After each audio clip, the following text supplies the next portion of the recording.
একটা MCQ solve করব। এই এমসিকিউটা ভিকারুননিসা নূন স্কুল অ্যান্ড কলেজে আসছিল, ঢাকা। দেখো, এই এমসিকিউ কি বলছে, এ টি স্কোয়ার এর মাত্রা কোনটি? এ টি স্কোয়ার। তাহলে তোমাকে অবশ্যই এটাকে ভাঙানো শিখতে হবে যে এ টি স্কোয়ার। তাহলে আগে দেখি তো এ টি স্কোয়ারকে আমরা কি করতে পারি।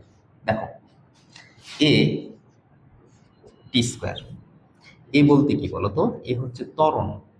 তাহলে আমরা কিন্তু জানি যে ত্বরণ, ত্বরণ মানে আসলে কি বলতো, ত্বরণ মানে বেগ ভাগ সময়। তাহলে এটাকে আমি ভাঙাইলে ভি ডিভাইডেড টি লিখতে পারবো, ইন্টু টি স্কোয়ার। এখন দেখো, বেগকে কিন্তু আবার ভাঙানো যায়।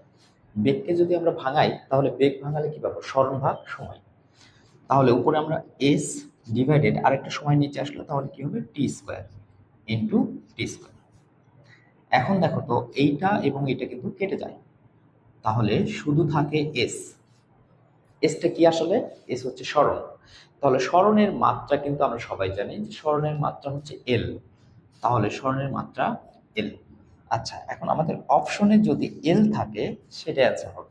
দেখো আমাদের ক নাম্বার অপশনে কিন্তু এল আছে, তাহলে অ্যান্সার হচ্ছে এটা। ওকে, ঠিক আছে, থ্যাংক ইউ।